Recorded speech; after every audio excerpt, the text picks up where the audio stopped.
And we're live. Welcome, ladies and gentlemen, to this tournament casting stream. Well, it is not a live tournament per se, but a tournament I hosted actually after Christmas, with a rather Christmas-themed motive here. Basically, the special rule of this tournament is that every player needs to choose a specific unit. For example, a burning chariot, or for the Tomb Kings here, the Cameron War Sphinx, as a designated package carrier, and the opponents need to snipe out this package carrier to win the battle, or of course alternatively win as a traditional victory condition, forcing army losses. But still, with this different, slightly different build, a slightly different meta, and also the change in victory condition does make the whole game a little bit more different than usual. As for how different it is, we'll be starting with this first battle played between me and Mr. Teufel here. I'll be playing as the teen chair, but without blue fire at all, while Mr. Teufel will be going for a War Sphinx and Grand Hierophant Katep as the leadership of the army. Now let's go into the battle itself. And since we're only casting replays from different battles, we can basically skip the waiting time for players to make army picks and all that. And the whole rundown of this stream will be a lot more compact and fast. And yeah, let's have a look at the chat. Hey, Mr. Teufel, nice to see you here. We're casting the first game between us. And Krell, hi to you too. Hope everyone's enjoying your weekend. And yeah. Now for an army build here, let us slow down a bit as we are going for a Teenage army, but a slightly different Teenage army. For the Teenage, the only unit available to be designated as the Carriage unit is the Burning Chariot of Teenage, a rather niche unit in this meta, and protecting the Burning Chariot, we have a Flying Goon Squad. Definitely a Goon Squad, as we have two Metal Chaos Sorcerer, the hero variant, and without a single spell. Mostly we're just bringing them in for their melee capacity, as they are definitely better than, say, wait, I forgot the names of those. Iridescent Horror? Yeah, I think it's the Iridescent Horror. Yeah, they should be better than Iridescent Horror and the Cultist in terms of melee combat, and they can fly on a disc. So it provides me with a single entity that can also fly to accompany my Chaos Sorcerer Lord of Teenage with Metal, bringing Final Transmutation and Plague of Rust, going solely for a sniping attempt, as we'll be basically using that Plague of Rust Overcast version and then just jump in with all our single entities. They don't have armor piercing, but that armor debuff with the Overcast Plague of Rust will be doing them a lot of help. And then on top of that, we have the Knight of Immolation, a very elite flying cavalry to accompany my hero squads. On the front line, we are kind of running out of funds at this point because the flying units are all quite expensive, especially the Burning Chariots and the Knight of Immolation. But then we still have enough stuff to go for a few Forsaken and Chaos Warriors, just to have a more sturdy front line and deal with those skeleton spears and all that. Now, on our opponents and Mr. Teufel here, leading the army with Kateb, no doubt having the cooldown debuff. I forgot which item is this. This one? Yep, the Lich Staff, providing a bunch of cooldown debuff whenever he's casting spells, and that basically prevents me from casting spell as easily as usual. And on top of that, there's a front line of Skeleton Spears and Skeleton Warriors, very usual stuff, backed up by a couple Tomb Gods, protecting a couple Ushabtis with Great Bows, and a Bone Giant with a lot of armor-piercing firepower over here. Now, flying in the skies, we have the Carrions, two of them, in fact, no doubt trying to snipe out my Burning Chariot with a little bit of firepower, or at least slow down my advance so that the armor-piercing monster missile units can shoot. And that's basically it. Actually, there's still one Cameron War Sphinx, accompanied by a Necrotect for the healing. And that's it for the army builds. Now let's get the battle started. as my opponent, Mr. Teufel here, already opening up with all the Ushabtis and Bone Giant, doing some significant damage to the Knights of Immolation here. Every shot coming in snipes out a single unit model from the Knights of Immolation, and then the Bone Giant is really just devastating my flying unit. So I'll be flying them into the trees, hoping the trees can block off a few shots or at least make them miss more shots. And then the Burning Chariot wasting some shots on the Carrion here, as it is definitely on auto fire. And oh, I totally missed out these Screamers. They are charging forward, hoping to silence the Ushabtis, but then the Carrions are now intercepting them. So I'm going for a desperate attempt to really just going in all or nothing with my single entities here. The Knights of Immolation intercepted by another Carrion, but that means both Carrions are quite busy right now. I'll be diving down with my single entity Goon Squads here, jumping down with both of the Chaos Sorcerers and the Chaos Sorcerer Lord, as the Carrion War Sphinx just charge balls deep into my warriors line. And then on top of that, there will be a Root Sandstorm coming from Katap here, destroying my infantry, but that is fine, as I have jumped in with all my single entities, dropped in a... No, not slow down a bit actually. Dropped in a War Flame and the Plague of Rust upgraded. So combined together, that is a total of minus 70 armor. And with that, the Cameron War Sphinx now only has 25 armor and subjected to 3 different single entities munching on him. And at the same time, surrounded by other single entities, I dropped in my Chaos Spawn as well, hoping to pin him down with my units with a bit more mass. Even the Knights of Immolation has forced their way out of the Carrions and dropped onto the Cameron War Sphinx. Now that does put all my flying units on the ground, while the Burning Chariot is open to charges from the Carrions and also a bunch of focus fire from all these Ushabtis, who are exactly doing so, turning their targets onto the Burning Chariot, hoping to snipe it down. But I am going for a desperate bit, hoping to snipe out my opponent's Center's Carriage unit so that I will be able to win the battle, as whoever loses their Carriage units first will be losing the battle. Now on top of that, on top of all the sniping attempt, I'll be dropping in a final transmutation here. I don't have enough magic for an overcast version, but a single cast perhaps is already enough. The Cameron War Sphinx is now crumbling, while my Knights of Immolation are closely behind him, chasing after him, and the Cameron War Sphinx is slain. At the same time, the Burning Chariot is also on the last leg, but only a few seconds difference is already enough to decide who is the winner, and I'll be winning this battle. Of course, the battle is still going on with a lot of other units still fighting, so let us just watch the rest of the outcome and see if I can pull out a complete victory as well. Now over here, the Forsaken here and the Chaos Warriors are totally forgotten by me, as I was too busy microing all my single entities trying to snipe out the Cameron War Sphinx.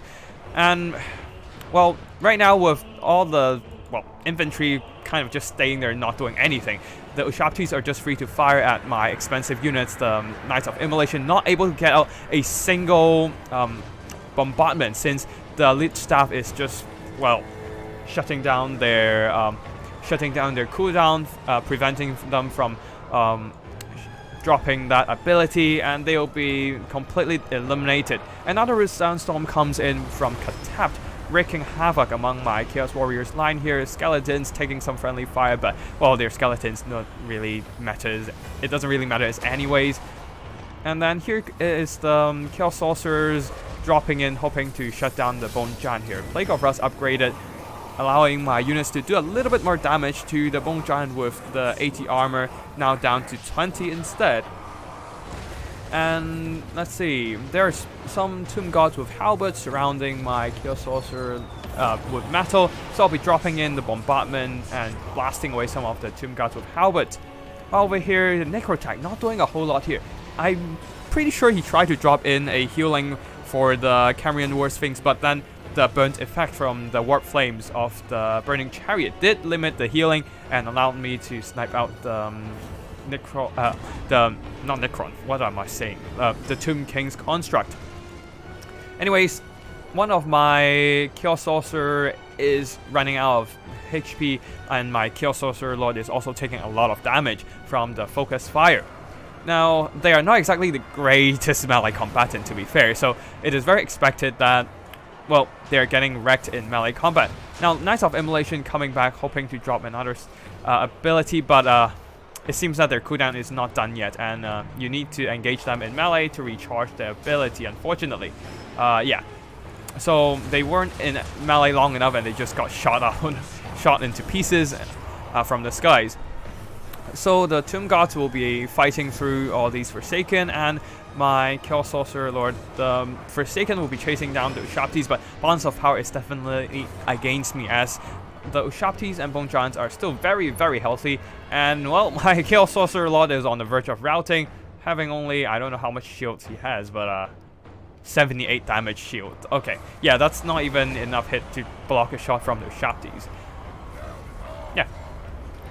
Anyways, the Ushaptis are now being chased by the Chaos Sorcerer, regular Chaos Sorcerer Lord, not Sorcerer Lord, Sorcerer Heroes, but they can just pull out and allow the Tomb Gods to screen out my heroes. And honestly, Tomb Gods definitely one of the best mid-tier infantry available in the entire game, with very solid stats, 47 melee defense, armor piercing, and anti-large. So a solid backbone unit for the Tomb Kings, especially due to their pretty damn high leadership, so that they won't get subjected to crumbling that fast. Anyways, this is basically cleanup action here, as most of my infantry are gone. My lords are surrounded, and the Chaos Warriors of Tinge will not be able to carry this, as they do have rather low leadership right now, being surrounded by a whole lot of units. And as direct damage spell comes in, it's probably, yeah, it's definitely, wait, no, is it? I don't even know what that is, but anyways, all my units are routing from army losses, and that will be, well, combat-wise, the combat victory-wise, it's definitely to Mr. Teufel here, but I did snipe out the Cambrian War Sphinx a little earlier than he sniped out my Burning Chariot, so I will be the one pushing on to the next round of this tournament. Anyways, let's see the army performances here. Bone Giant actually not able to earn back its own value, but the Ushapti with Great Bows, always a solid unit. 2,200 gold worth of value. It's some insane stuff here.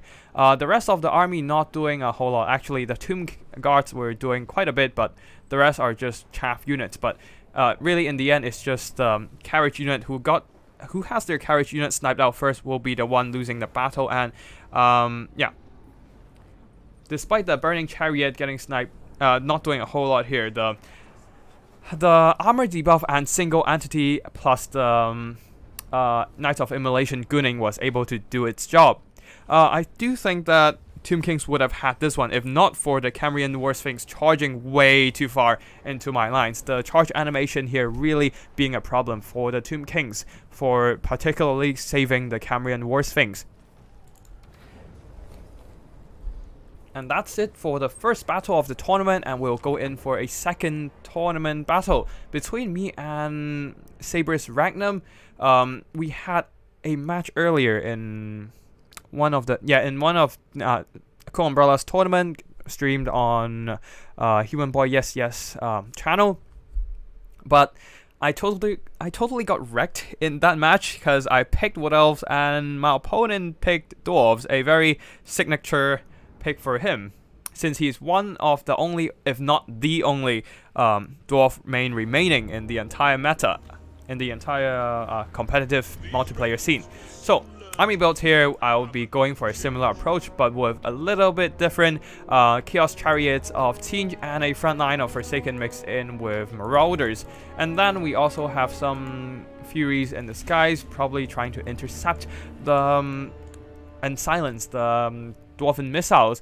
And then we'll be going for another aerial sniping attempt with two of my regular Chaos Sorcerers, and then a Chaos Sorcerer Lord of Metal coming in with yet again Final Transmutation and Plague of Rust.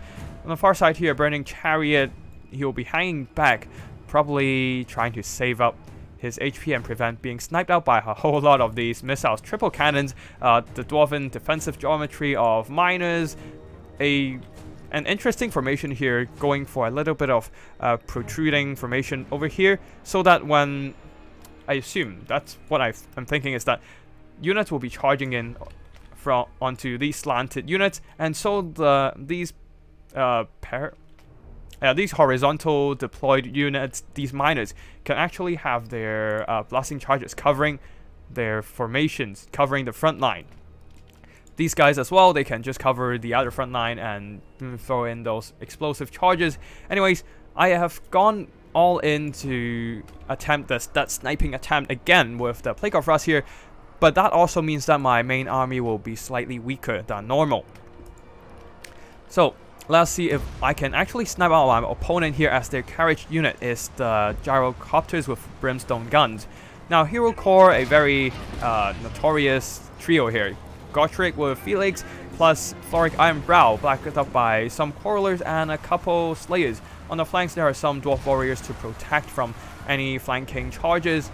And I'll be moving in some of these Chaos Furies, hoping to tie down the Gyrocopters, dropping in a Searing Doom to thin out some of these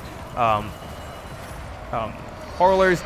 But then a volley of blasting charges has eliminated some of my Marauders. I'll be dropping in those Furies, hoping to tie down the Gyrocopters and snipe them out. But very wisely, my opponent dropping in the Gyrocopter into the Slayers. That means the Chaos Fury had to dive down into these elite Dwarven melee troops. And Gyrocopters will be just running around the backline, running through its screening infantry. Actually, there are some Marauder Horsemen that I totally forgot about. Anyways, the Gyrocopters are just running into the screening units, and despite with the Plague of Rust here, I was not able to get any contact onto him, as my opponent just, well, screened out very nicely with these Slayers. All my single entities are stuck in Dwarf Warriors and Slayers, and the Chaos Furies completely eliminated by the Slayers melee attacks.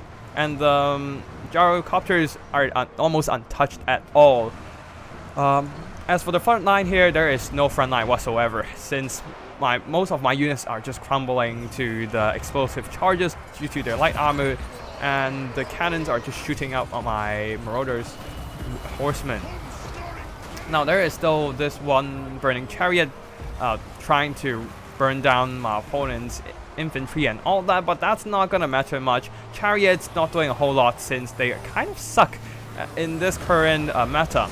So that was rather unfortunate for them, plus the cannons are shooting them up quite easily. While my single entities here are slowly mulched down one after the other by the powerful hero single entity trio. And yeah, with that, army losses is approaching closer and closer. And, well, my Burning Chariot isn't going to be long for this world either. So let us fast forward here, as my all or nothing sniping attempt is completely failed. In front of a properly executed box with nice formation, nice unit screening, and definitely on point micro with the Carriage unit.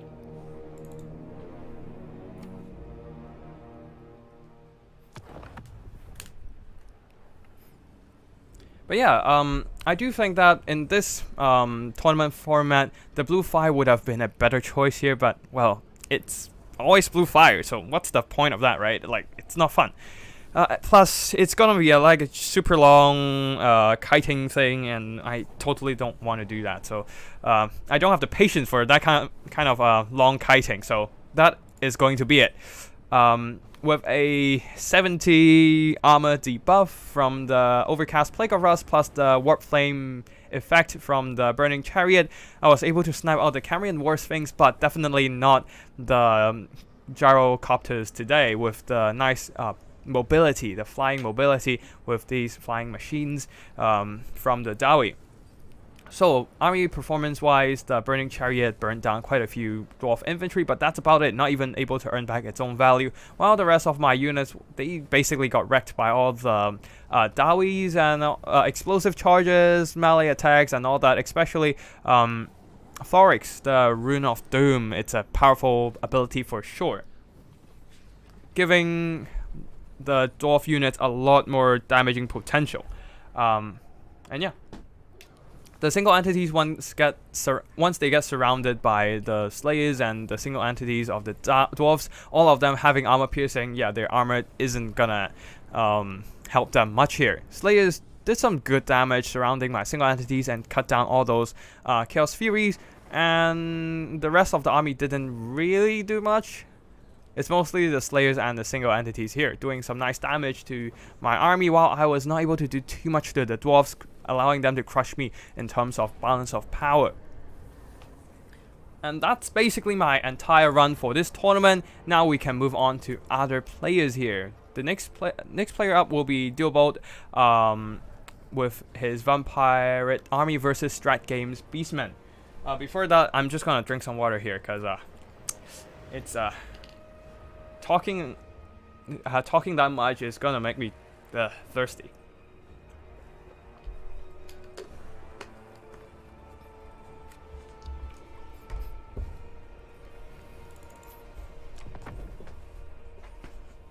Now, the next army here will be Dealbolt with his Carriage unit as the Necrophax Colossus, while the Beastmen will be using the Tuskor Chariot as their Carriage unit. Now, usually the common theme for Carriage units I go for is like chariots and all that, like something that resembles a center sleigh, but, well, the Vampire Coast doesn't have a chariot, and the closest thing to a vehicle for these guys is the Necrophax Colossus, since after all it used to be a ship and it's now a pirate ship mecha. And yeah, a giant robot made out of flesh and pirate ship wreckage. So that will be the Carriage unit, a very expensive piece as well, while the Beastmen will be going for the Tuskor Chariot. Now, let's see, actually I forgot the name of Dealbolt's opponent, Heated Pine, I think, yeah. I think it's one of his first tournament as well. So, anyways, for the army builds, we have a Vampire defensive formation here, front line of deckhand mobs, backed up by bombers, and further back we have some quite sturdy backbone unit, the Lamprey's Revenge, and the rotting Promethean gunnery mobs.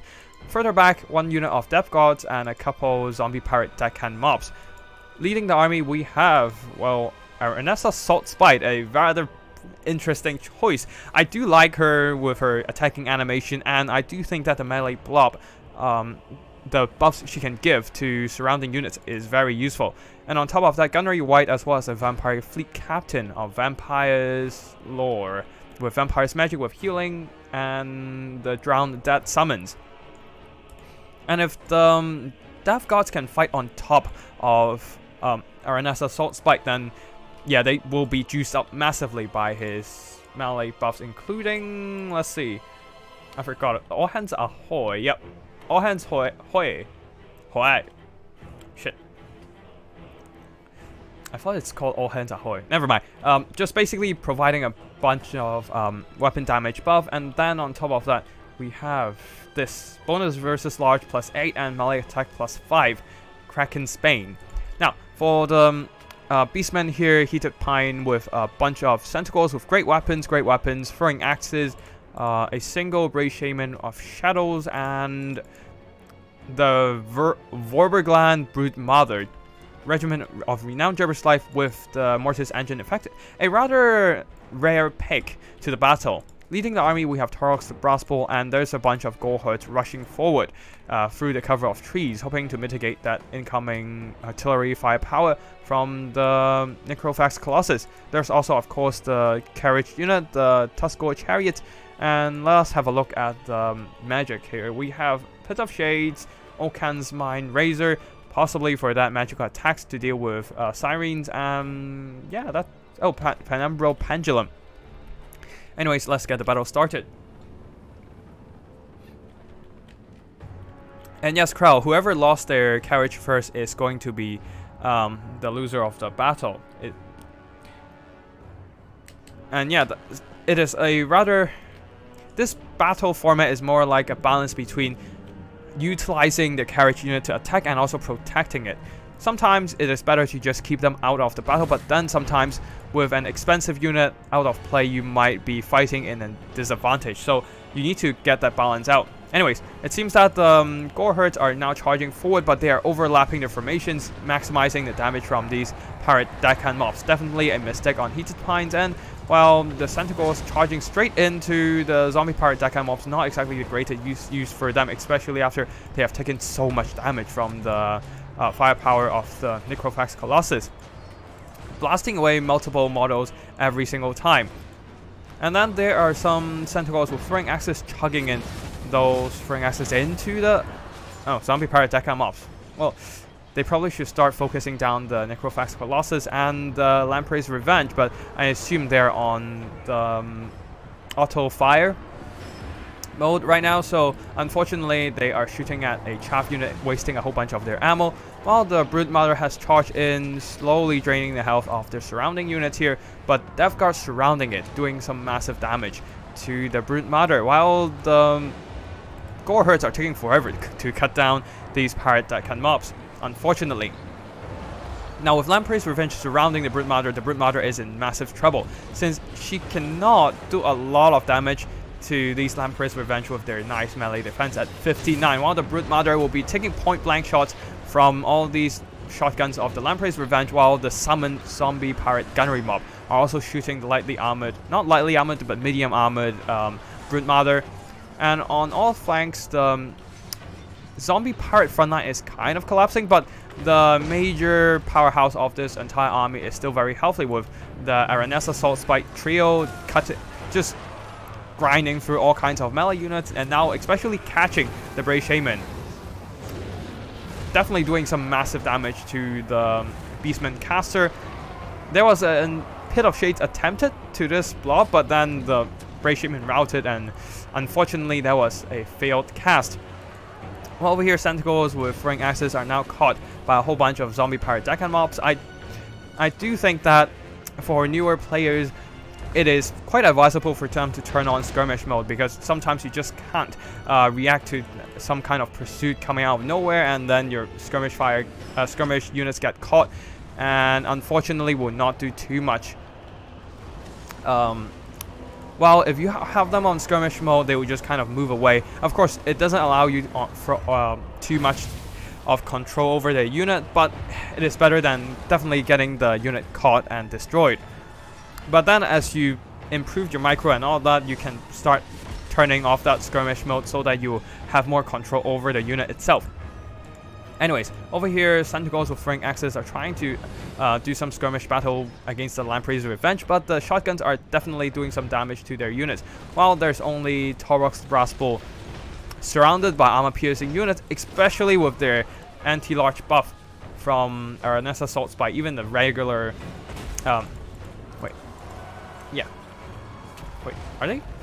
No, wait, where's Aranessa? Oh, Aranessa's here. Aranessa's having that anti-large is very useful here, especially with the Spear Fisher's Net pinning down Torox and reducing his melee defense, giving all these surrounding units a bit of a damage boost.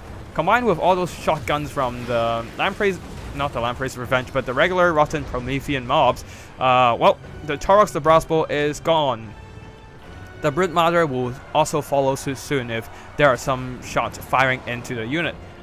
Although there are still some resurgent Beastman units charging in, but no doubt they would not be able to carry this battle as their leadership is quite flimsy. Torox is routing, balance of power is shifting forever closer to army losses, and the Vampires will take this one. Dealbolt advancing to the second round.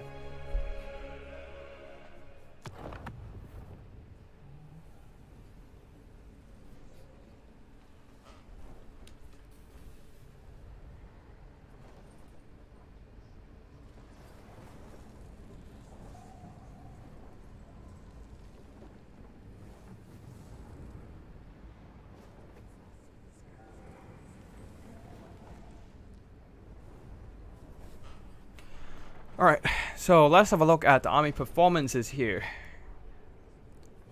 The Vampire Coast trio, well, they didn't do too much here, since they were fighting a whole bunch of infantry the whole time until the end.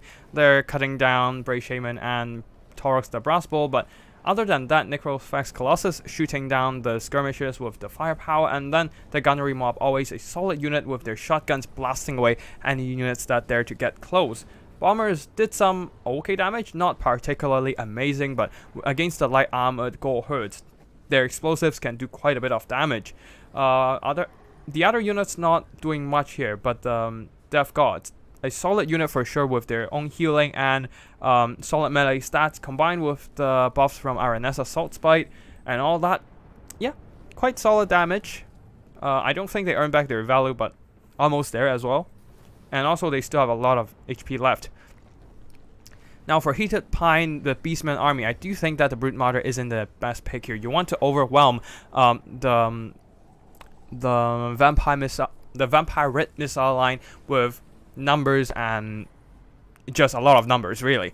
Gorehurts and Gorehurts swarming their lines and overwhelming, overrunning their positions before they can get too much ammo expended. Possibly getting some harpies would be good as well, but this is, if I remember correctly, a rather disadvantaged matchup for the Beastmen anyways, especially given how strong Vampire Coast is currently. Still, a valiant fight. Definitely can use some improvement to certain units, but yeah, it's pretty decent. It's pretty decent.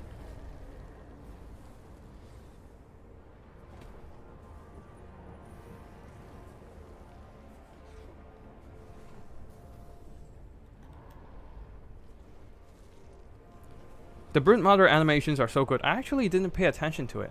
Maybe I should check it out later, but yeah.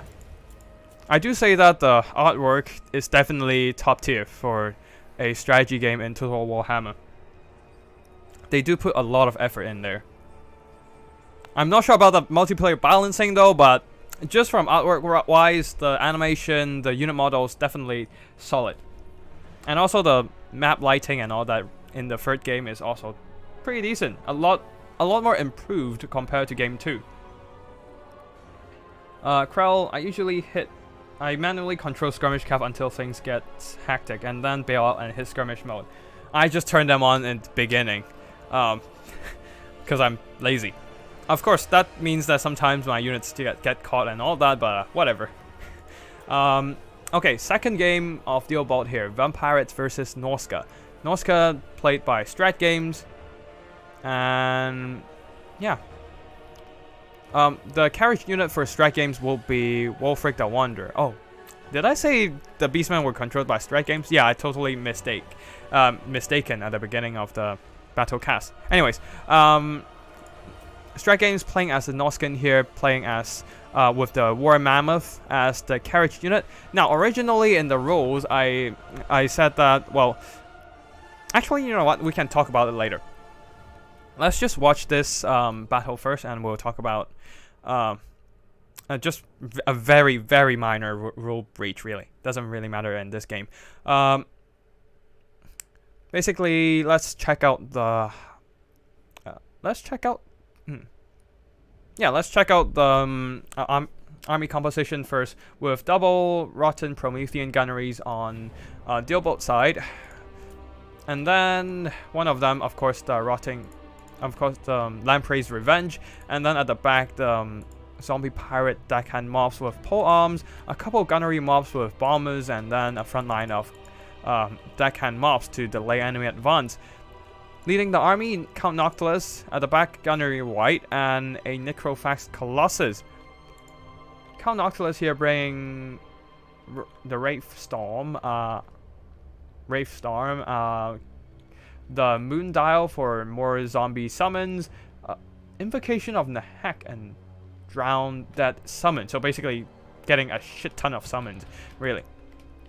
Now for the Norskans here, a front line of Marauders mixed in with Marauders with great weapons trying to go as wide as possible and just envelope and overrun the zombie artillery positions. There's a bunch of Marauder hunters with javelins and throwing axes. A very common approach for Strat Games to just trying to out-skirmish the zombie pirate line. Trying to use those anti-large and armor-piercing firepowers to shoot down any monsters, or just shoot down the zombie line and get into the back line. On the flanks, we will have some skin wolves there to provide some anti-large mobility, and at the back here, Wolfric the Wanderer on a War Mammoth. Magic support-wise, the Sorcerer, Shaman Sorcerer of Fire. Now, with Queen Bass from the Vampire Coast army here dropping in shots onto the Marauder Hunters and all that, I do think that Strat Games can attempt to dodge those artillery shots, actually. it is very possible. It's actually very easy to dodge the Queen Bess shots if you actually pay attention to the shooting timing. So basically, what you do is it aims at your unit, predict where your unit will be, and then shoot the projectile at that spot. So what you can do is once Queen Bess fires, you immediately stop your unit from advancing, so the artillery will drop the explosion short of the infantry formations. But of course, now that they're also targeted by the Necrophax Colossus, it is a rather hectic thing to do. You need to balance between getting shot by Queen Bess and getting slowing down to dodge Queen Bess shots, or just rush as fast as possible to minimize damage from the Necrophax Colossus. Anyways, it seems that Queen Bess, other than one massive shot onto the Marauder Hunters, not doing a whole lot of damage. Otherwise, it's really the Necrophax Colossus blasting away at the missile line. A little bit of overlapping of two units here and basically giving the Necrophax Colossus a bit of a damage boost, but that should be alright, not entirely destructive. The Marauder Hunters with throwing axes will probably get routed at some point, but the rest of them should be able to get into combat fine. The real problem is Queen Bess is firing, and if Queen Bess can get a nice shot onto these Marauder Hunters, then it would be a huge trouble. Anyways, the front line has engaged as the Marauders charging into zombie pirate deckhand mobs. Skin Wolves charging into bombers, trying to prevent them from blasting away their infantry. Just like here, bombers, if they can get one single volley into the Marauders, they would be enough to rout off these Marauders. Marauders with great weapons, and the Skin Wolves are also charging in, silencing the other bomber unit. Another Queen Bess shot onto some overlap units of Marauder Hunters. Ooh, this is not looking great for the Norscan army here. Now, finally, the Wolfric the Wanderer is now pushing forward. Unfortunately, not exactly the greatest pick against the Vampire Coast, but the Carriage unit is a mandatory thing. So, yeah, since they picked the War Mammoth instead of some kind of chariot as the Carriage unit, they have to bring it to battle. And since the War Mammoth is so expensive, you can't really fight while leaving it out of the combat, because you're gonna be fighting in a massive disadvantage. Anyways, the Norscan front line is kind of crumbling here. Everything is routing, but the zombie pirate front line is also got breached massively. A lot of these deckhand mobs are also crumbling, slowly dissipating in front of the better melee units, the Marauders. Zombie pirate gunnery mobs are summoned to chase down the Marauder Hunters, and some of the Javelin Hunters, Throwing Axe Hunters are also returning from routing. However, Queen Bess is still firing. With every shot that lands into a Marauder unit, it is getting some massive value here. And Wolfric the Wanderer on such a massive hitbox here, chased by a bunch of Lamprey's Revenge armor-piercing shots. The Wraith Storm also coming to snipe out the Norscan Lord, doing some pretty noticeable damage over time. They have a massive HP pool, but the damage potential from all these Lamprey's Revenge and all that is definitely massive as well. Just a couple minutes of engagement, and Wolfric is already down to 2/3 of his HP. And without any healing whatsoever, this loss is definitely irreversible. Some Marauder Hunters are moving in, trying to dish out some damage with their throwing axes, but a nice summon with the Drowned Dead or Moondao. Either way, we'll be silencing them, preventing them from approaching too close to shoot down these Lamprey's Revenge. They're still doing some nice damage overall, but surrounded by... but Wolfric the Wanderer, it's now in a really sticky scenario here. Being surrounded by armor-piercing firepower that can shoot in melee and being hit by Count Noctilus, Wolfric is going down fast. Now the Shaman Sorcerer of Fire is at the back here, trying to buff up the attacks with Flaming Sword of Ruin, but unfortunately that's not going to help our Wolfric too much here. Being blasted away by all kinds of missile, more pirate gunnery mobs are summoned to shoot at Wolfric, and Count Noctilus is still very, very much healthy. Finally, something coming in to shut down the Queen Bess crew here. Skin Wolves charging in, but balance of power against the Norscan favor. Skin Wolves are still fighting. There are some marauders with great weapons trying to silence them, or actually they're chasing down the rotting Prometheans, but not quite enough here, as the rotting Prometheans unfortunately are faster than them with a much longer how many legs are there? Much longer 2 pairs of legs, yeah. Double the legs and probably tenfold the length as well, so yeah, the Northkin Marauders aren't gonna catch up. Anyways, Warfric the Wanderer is getting chased off by a whole lot of missile units here. More healing coming in from Count Noctilus, topping up the health of these Lamprey's Revenge and the rotting Prometheans, helping them fight even better against the Skin Wolves. The Skin Wolves might have gotten a surround against, might have gotten into engagement using their anti-lodge to punch down the rotting Prometheans and all that, but unfortunately with their support gone, zombie pirate deckhand mobs intercepting the armor-piercing marauders, and then the marauder hunters being dragged into melee, the Skin Wolves are not holding up in terms of leadership. Warfric the Wanderer just constantly getting pressured and shot by the Lamprey's Revenge here. Simply cannot get away. And with that, Warfric the Wanderer is getting shot up and will be eliminated from the equation, being routed off. And if the Carriage unit is shattered, that will also be the defeat for whoever has that Carriage. Anyways, Queen Bess is somehow back online again, now dropping a massive shot into the Marauders, routing them, and that leaves the Northskins with only some very tattered Marauder Hunters and this one unit of Skin Wolves trying to charge in and finally shut down Queen Bess by destroying the artillery. But it is too little too late, as the majority of the Northkin army is on the run. Warfric now regrouped at the edge of the map, but once he get routed off the map, that will be the defeat of the Northkin. But honestly, I don't think the Northkins can turn back the balance of power like this.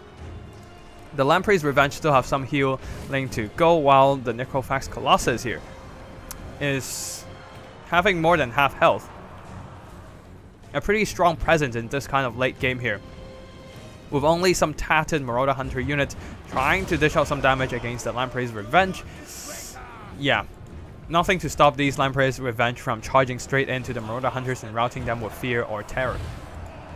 So with that, all these Marauders will be running away, leaving only the Shaman Sorcerer of Fire in the fight, while the Skin Wolves trying to surround and tie down the Necrophax Colossus, but the Lamprey's Revenge are coming back to fight the Skin Wolves, and their shotguns, one volley just blasted away a chunk of their health, and with that, army losses is hit, and the Vampires will emerge victorious, proceeding towards the next round, which is the semi-finals. Value-wise, the Queen Bess definitely earning back most of, if not all of its value. Somehow a very, a whole 1,700 worth of gold value damage blasting away at the Marauder Hunters. Probably could have tried dodging some of those Queen Bess shots, since it is one single projectile and it's rather easy to dodge without the projectile tracking. But yeah, can't really tell how it's gonna end if the Northkin actually tried dodging, because the Necrophax Colossus is also shooting at the missile infantry as well. So the longer they spend marching towards the Northkin line, the more they'll get shot up by the Necrophax Colossus. Really a hard balance to achieve. Now for the rest of the army here, rotting Prometheans and the Lamprey's Revenge earn back most, if not all, of their value. Definitely great performance from the Lamprey's Revenge with their shotguns. Necrophax Colossus did decently. Still having a lot of steam left, a lot of stuff to give, but doing enough damage to earn back its value. Regarding the HP lost, let's see what else. Bombers being shut down by the Skin Wolves early. A pretty nice move there with the Skin Wolves charging straight in to shut down the bombers, preventing too much damage to be dealt with to the Marauder front line. Just that, unfortunately, nothing can deal with the Lamprey's Revenge here. Now, zombie pirates did alright. Their main purpose is to act as speed bump, delaying the Northkin infantry advance. Count Noctilus not doing a whole lot of damage, mostly there to summon zombies and heal. and the gunnery white, providing a little bit of fire support, and that's about it. The Norskin player here, Strat Games. Now, there is one rule stating that you can't bring a carriage as a mount, so that was a minor rule break since Wolfric did have the War Mammoth as a mount, and that is the only carriage unit. But that is fine since, well, there's no point in rematching since Dealbolt did win the game and Strat Game lost, so I just kind of let it go, at least for this one. Let's see. The rest of the army here, Skin Wolves, one of them earned back their value, the other not so much, because despite they have the anti-lodge, their damage is mostly mitigated by the armor on the Rotting Prometheans and the Necrophax Colossus. Shaman Sorcerer of Fire trying to spam those Flaming Sword of Ruin, but not quite effective when most of the Marauders are routed off early and just keep running away from combat. Marauder Hunters, some of them earn back some good value, but the rest not so much, being blasted by Queen Bess, and yeah, pretty much just blasted by Queen Bess, really. And the Necrophax Colossus, of course. So suffering heavy losses from the damage, from the artillery here. Now, I was speaking to Strat Games after the match, and we definitely agree that Norska can do well against Vampire Coast, but definitely not with a Mammoth. Not with a Mammoth. Marauders, well, they did some damage, not quite earning back their value, but damage is damage, I guess. But Wolfric the Wanderer, despite being on an expensive mount, War Mammoth, it is not a good choice. Unfortunately, a compulsory choice, but not a good choice against Vampire Coast. Too much firepower and to shoot up the Mammoth.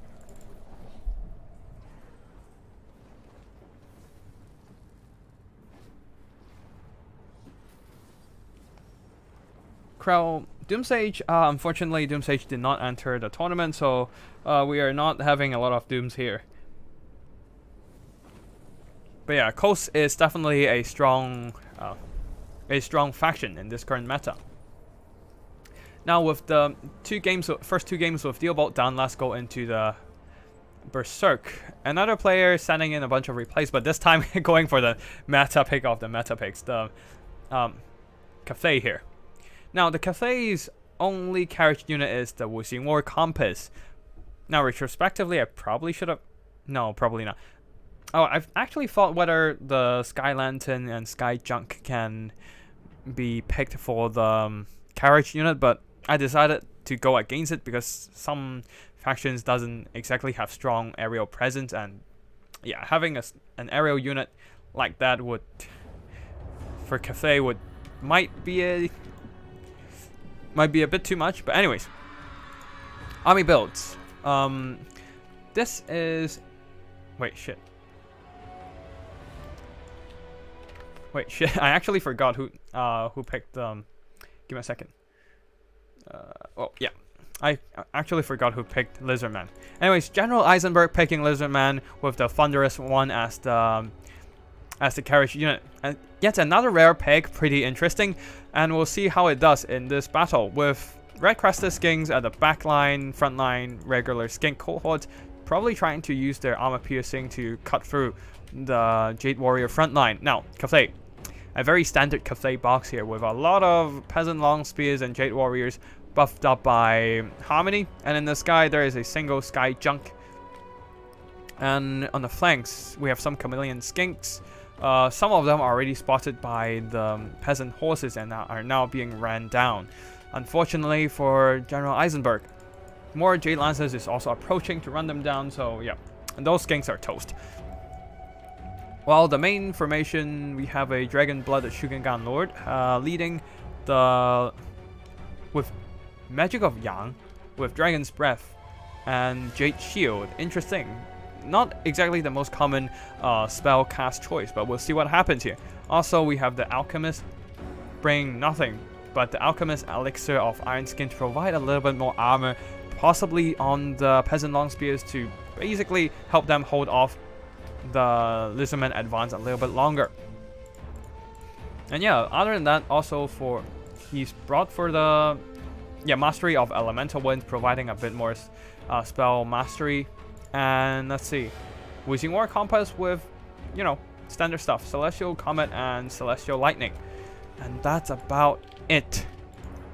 So let's get the battle started. Thunderous one, definitely not something you would see every day because it's an expensive unit with a very specific purpose to basically charge into some melee infantry alone without any units supporting him, so that he can just blast away anything surrounding it with the random lightning bolts. But now with the Sky Junk over here shooting those a really nicely cast Dragon's Breath, blasting away some of the skink cohorts. And then of course the Sky Junk is shooting with their missiles and rockets, thinning out the skink cohorts as much as possible. So the Thunderous one actually using that machine gun blow pipe. It's not really a dart anymore, it's just a massive oh, actually no, it's just a bunch of javelins actually. Okay. Anyways, using a bunch of oh yeah, no, there's the two machine gun blowpipes in the front, and just shooting at the Sky Junk here. Skink cohort definitely gonna suffer heavily when they charge into the peasant long spears and all that. After all, Cathay is still a very, very strong faction for now. And with the Sky Junk thinning out the Skink's presence and the constant Dragon Breaths blasting away their HP, it is looking pretty damn rough for the Red Crested. Especially with, well, two Chameleon Skinks are now eliminated. There's less flanking units to approach these Iron Hail Gunners. Now the Thunderous one jumped into combat, but oh god, look at those Iron Hail Blasters. Oh god, this looks hurt. This looks like a lot of hurt. Now the Thunderous one charged back into the front line, hoping to rout off the infantry early, but that also leaves it open to the crossfire of three different Iron Hail Gunners. One Saurus Scarfat was able to get into the Iron Hail Gunners, but yeah, no, it's too late. The remaining two Iron Hail Gunners were able to finish the job. The Skink Priest is a Lord of Heaven one, but I do think that the Manticore summon would have been better here, just for shutting down the Iron Hail Gunners. But with that, yeah, General Eisenberg has lost his carriage and unfortunately will not be able to win this battle. And on top of that, the rest of the Lizardman troops are all in shambles. The Legion of Chakwa is here to fight, but he was quite far away from the Thunderous one, so he was not able to drop in those buffs for the Thunderous one. And in the end, yeah, if he can get the Shield of Chakra onto the Thunderous one, maybe the Thunderous one would have stood a chance, but this time it's just not enough. Also, fun enough, Red Crested Skink Chief on foot for the Lord, possibly because it's kind of cheap. But either ways, let us fast forward here as the rest of the units are getting cleaned up. Chameleon Skinks being chased by the peasant horses. They try to run away, but one of the units get caught, the other a little bit too far away from the peasant horses. Their shots being mostly blocked by trees, so not doing a lot of damage as well.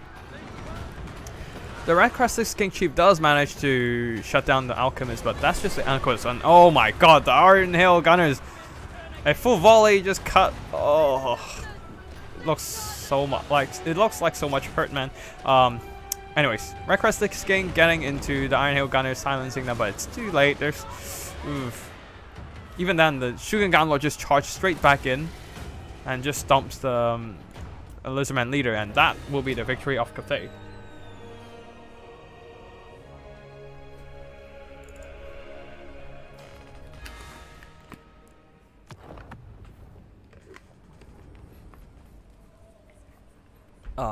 I definitely wouldn't say this is a good matchup for Lizardman for sure.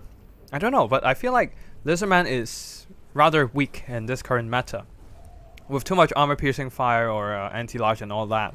And their army is kind of slow to deal with all the new threats on the demon army. But yeah, the poor Thunderous one suffered at the hands of Iron Hail Gunners.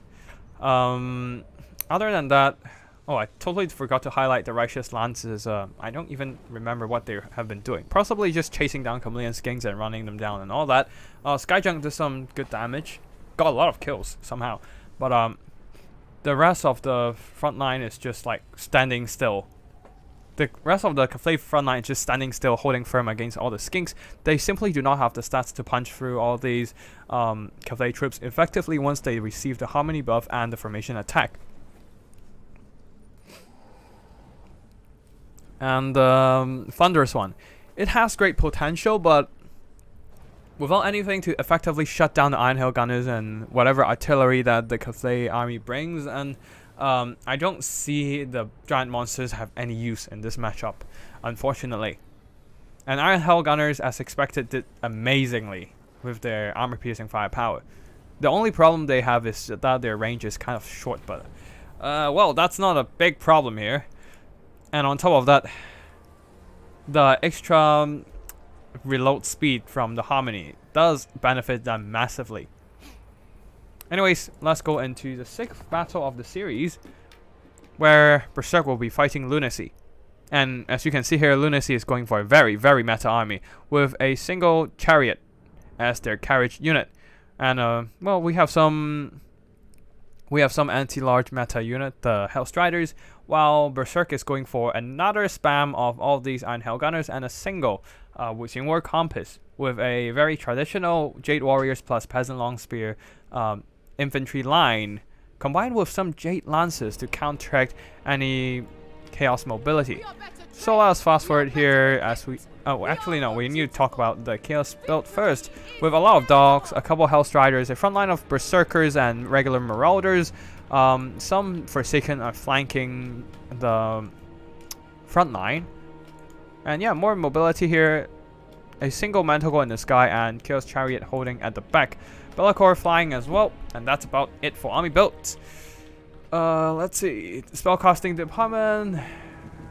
Dragon Blood, Shugengan Lord, Lore of Ying, and that's it. We summon the wind. Let's see. Oh yeah, and there's also some cannons here, already bombarding some of these Forsaken, using a Storm of Shadows to slow down their advance so that they will be targeted by the Cathay artillery a little longer, while Jade Lances here are sallying out, possibly trying to get a charge and disrupt the advance of the Marauders, but seeing Be'lakor so close, they decided to nope out of there. What else? Yeah, that's pretty much it for the advancing phase. Let's just fast forward a bit here as the Chaos Warhounds are flanking around. The Jade Lancers will be pushing forward to possibly intercept them. Be'lakor dropping in, hoping to shut down the Iron Hail Gunners with a bit of a Shades cast, but half of the unit was able to get out of the range of the spell, and not a lot of damage was dealt. This one Iron Hail Gunner did get routed, so that was a pretty nice move over there. And but then there's still one Iron Hail Gunner firing. At the same time, Jade Lancers managed to catch a whole bunch of dogs here, so definitely a win for the Slaanesh army. Hellstriders charging into Jade Lancers, not exactly the greatest engagement for them due to their light armor, and then a summon of Ancestral Warriors pinning down most of that unit. Most of them, yeah, half of the Chaos front line are not in combat yet. Some, well, Forgotten Marauders, probably their movement order got dropped or something, just get held in reserve. These guys as well, way out of position, and the partial engagement is not helping the Warriors of Chaos whatsoever. As now these Iron Hail Gunners are once again able to push forward and aim down at Be'lakor, but then the Manticore jumps in, eat up a bunch of Iron Hail Gunners, silence them, but a nice comet from another, and a lightning bolt from the Wuxing War Compass will be blasting away at the Marauders here, doing as much damage as possible to rout them off. And yeah, the Chaos army looking a little bit thin. Another pair of shades is dropped onto the Iron Hail Gunners, but this time unable to dodge it. They'll be taking massive damage while Be'lakor drops in to hopefully snipe out the Wuxing War Compass, but then, well, Lunacy decided to quit. Yeah, well, that was not too fun, but anyways. Possibly seeing that the entire infantry is gone and the Iron Hail Gunners are now regrouping, able to aim down at Be'lakor's massive body. It's like,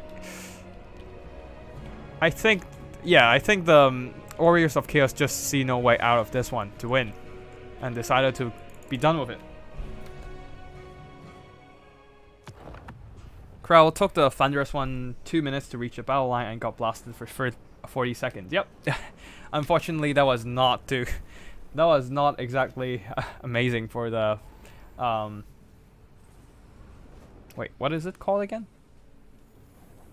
Shit, I forgot. Wait, what the?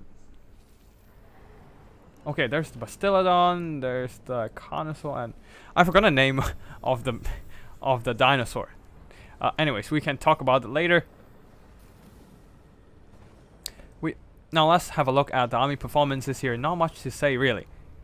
Just the Iron Hail Gunner's Blast there were some nice disruption from Be'lakor here, but then the mistakes on microwing all these mobility really means that the Chaos Army here doesn't have a great chance of winning the game.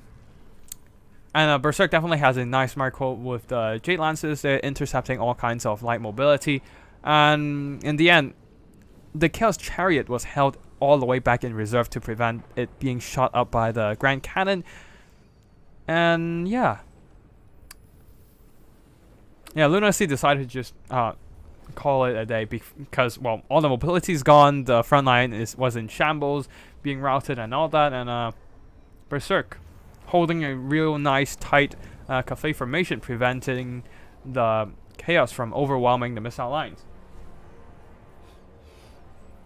Now let's have a look at the 7th battle, this time between Bretonnia, led by Liminal Boundary, and the Dark Elves, led by Suave. Now this is interesting because the Grail Reliquary is the carriage unit for the Bretonians, and being Grail Reliquary, it is a rather fragile unit with only 3000 HP, and if there is a proper sniping technique, say for example the Reaper Bolt throwers, then the really slow moving Grail Reliquary might be in huge trouble. But at the same time, Liminal Boundary is going for this Goon Squad, Flying Goon Squad build with a bunch of Hippogriff Knights, a single Paladin, and King Lunlian Kerr, supported by a Life Damsel.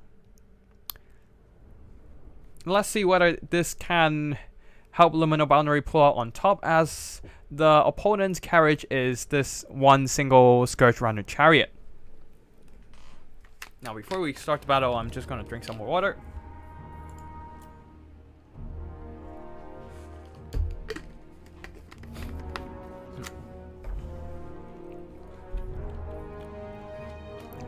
The whole idea of this Bretonian build is very, very simple. Similar to my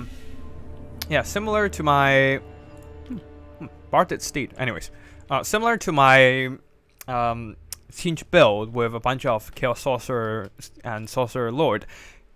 It's basically trying to use the Flying Goon Squad to snipe out enemy targets, and the infantry core is just some cheap chaff of peasant mobs surrounding a single peasant bowman. And there's a whole lot of mobility trying to pressure and pull away enemies' mobility pressure, so that there will be a little bit more leeway for the flying units to goon out enemy carriage units.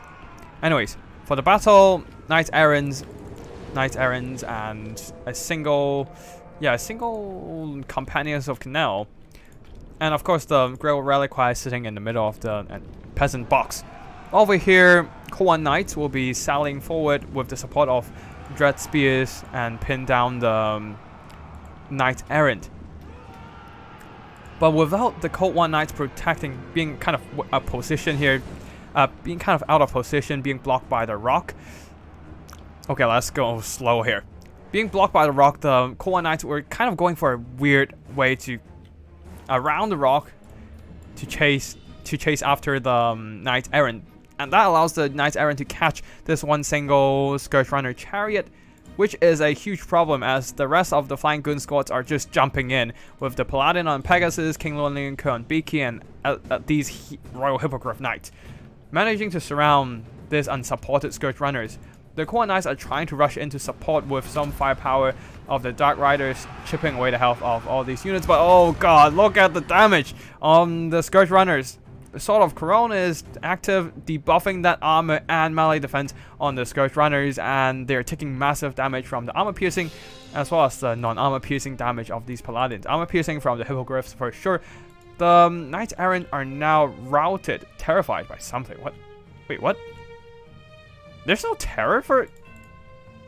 Oh, Aspect of Dread Knight. That is interesting. Aspect of the Dread Knight is activated and terrifying away the Knights Errant. But, the Scourge Runners are also routed off as well. Now, with the Hippogriff Knights closely engaging these Scourge Runners and they are routed, they will not be able to force path their way into safety, and they are running towards the wrong, weird direction at this point.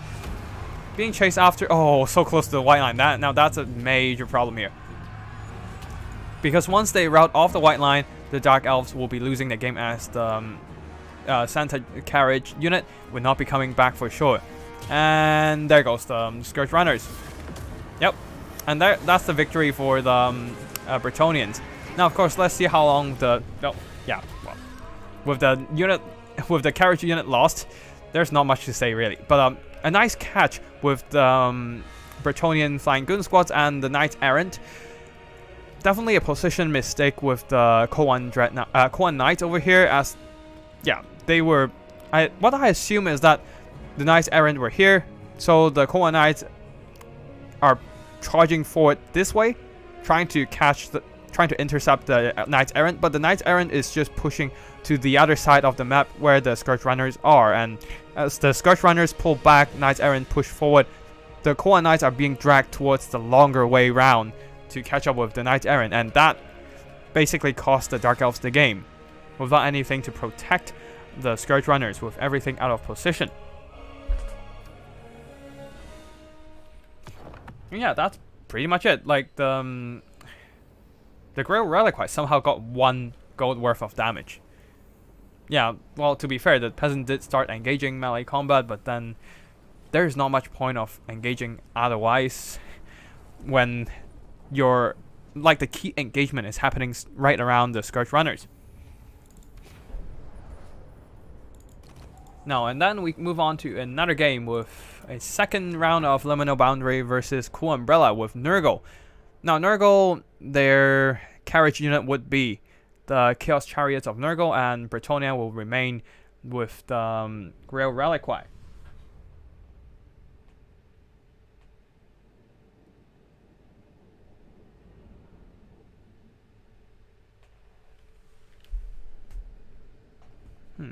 Actually, the build is pretty much the same, actually. With... Yeah, the Bretonnian build is definitely the same, while the Nurgle army is just mostly... Marauders, Nurglings, Marauders. There's a bunch of Barons of the Bolg. Barons of the Bolg. And, Nurglings at the back, Chaos Chariots. Hero squads with, double exalted heroes and Chaos Sorcerer Lord of Nurgle, coming in with a bunch of healing, fleshy abundance, and a stream of corruption. Very standard stuff here. And then we have a single soul grinder of Nurgle. Now in the forest there are a bunch of Chaos Warhounds of Nurgle, providing a bunch of poison attacks, and that's about it for the Nurgle army. Now, I assume that Cool Umbrella here did not expect a Flying Goon Squad ambushing attempt, since there's not a lot of stuff to deal with the Flying Goon Squads on the field. Soul Grinder is more of like a bombard mortar unit, chipping away the health of these cavalry. Didn't really hit anything in the face, really. And with the Goon Squad jumping in, ready to just hop on the Chaos Chariots, this might be a bit rough for the Nurgle army. Now the peasant box is just standing there, while Royal Hippogriff Knights and the double heroes are going all in into this combat here. Sword of Corona debuffing melee defense and armor of the Chaos Chariots, doing some massive damage to them, and yeah, allowing all these elite Bretonnian units doing some massive damage to them. Fleshy Abundance is dropped trying to top up their HP, but whether that's enough, that's a real question here. Especially with the Damsel of Life jumping in, sneaking past the Marauders of Nurgle's defenses, and then able to get close enough for healing. And with this kind of jump, the Chaos Chariot is terrified. The Barons of the Bog are now bogging down. Hear it? Anyways, bogging down the Royal Hippogriff Knights, preventing them from extracting themselves from this engagement. But there's so much mobility on the field, where the Marauders can have no hope in intercepting. Companions of Canal is now just tied down by a whole lot of Nurgle units, but this one Chaos Chariot unit is now caught by 3 different Knight Errant units. And yeah, it's not going to survive, even if it has decent armor at 110, with most of the mobility unit overwhelmed, distracted by the companions. And over here, while the Hippogriffs are still being tied down by the Barons, most of the heroes are able to extract themselves from the engagement. King Lu and Leoncoeur jumping down, munching on that Chaos Chariot unit, and well, that chariot's gone. And the rest of the Marauders are just unable to catch it. There's no missile troops today, so definitely something unexpected by the Nurgle army. Since normally you would expect to see a bunch of peasant bows trying to aim down at the lightly armored Nurgle monsters and all that, but this time none of that is needed. Just a bunch of elite units jumping onto the one particular unit, routing it and shatter it. Now the whole Nurgle line is just in disarray right now, trying to just swarm these Bretonnian cavalry, but the problem is there's no saving for the Chaos Chariot for sure. Now that's down to 1 unit model and 700 HP, chased down by Royal Hippogriff Knights. I don't expect it to come back, and it's pretty safe to say the victory will be going to the Bretonnian once again, as their Grail Reliquary sitting safe and sound at the far back in the box, in the middle of the box. But yeah, Knights Errant, they're now tied down and swarmed, but that doesn't really matter anyways. As we fast forward here with the Chaos Chariot, they were healed a bit by a Fleshy Abundance or the Nurgle ability, but unfortunately it still got routed, forced off the map by King Lu and Leoncoeur, and now the one single Chaos Sorcerer Lord hoping to save the chariot is now surrounded by a bunch of armor-piercing elites. The Nurgle Marauder are now engaging all these kind of peasant mobs and all that, but I don't see them winning at all at this point. I mean, actually, yeah. With all these peasant mobs so blobbed up, it's actually quite vulnerable to Stream of Corruption and all that, but then again, there's no support for the Chaos Sorcerer Lord, and it will be shut down soon. Although the Soul Grinder is actually still firing. Totally forgot to highlight it, and almost 1,200 value. It's still blasting away, and this juicy peasant blob would be a nice target. Actually, no. Shooting at the knights would probably be a better choice here, but yeah, the problem is the Chaos Sorcerer Lord is still fighting around. Peasant mobs entirely blobbed up. This is such a mess. But yeah. Liminal Boundary will be emerging victorious once again here with the snipe on the Chaos Chariot. But let's see who will win the battle itself. Now, there's still a whole lot of, oh god, this one single Sword of Corone covering all these blobbed up Nurgle troops. And the Soul Grinder also almost running out of ammo, and a bunch of nice cycle charging from the Bretonnian army. It really comes down to whether the cycle charging can win the Bretonnians the day, as the peasants are almost done for. Even the Soul Grinder has jumped into the fight using the armor piercing to try to drag down the Royal Hippogriff Knights, who are having some kind of trouble pushing out of the blob here. The peasant bowmen are still shooting, and King Luon is now almost finishing off the Chaos Sorcerer Lord, but he himself being sniped by a couple exalted heroes of Nurgle. Yeah, he's not enjoying whatsoever, as the exalted heroes do have pretty decent armor piercing value. 450 weapon strength, how much of that is armor piercing? 340 is armor piercing, and that will be a combat victory for Nurgle, but In the end, due to the chariot unit being routed before the reliquary, that will be the victory for the Bretonnians instead.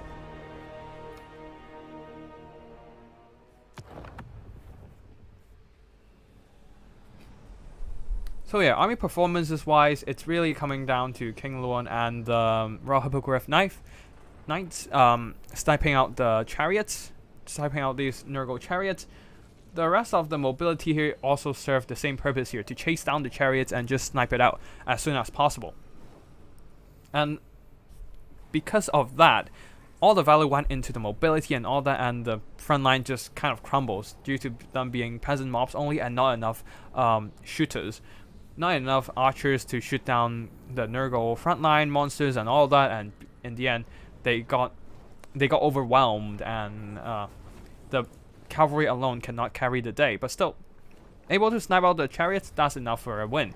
Now for Nurgle here, as always, exalted heroes of Nurgles are very solid with their armor piercing. Just that they cannot protect. There's not enough mobility to protect the Chaos Chariots today, and that basically cost Nurgles the game. They could have won the entire army fight, but with only the Barons of the Bog there protecting the chariots, that was not enough for sure. And also, Nurgle themselves kind of lacks anti-large units. They don't have anything good to intercept cavalry and all that, so in the end, unable to deal with all that Knights Errant swarm, the Nurgle army is also suffered a defeat. Now before we move on to the next battle, let me just take a short 1 minute break and freshen up a bit with water and all that. Come back in a second.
And we're back.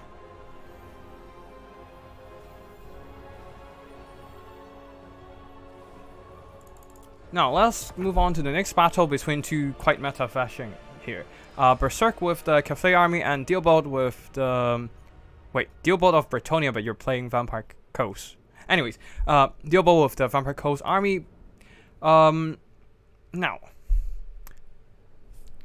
as for the army builds here, Berserk going for a quite meta pick here. A couple Grand Cannons and a whole lot of crossbow Jade Warriors for that firepower to outskirmish the Vampire Coast gun lines.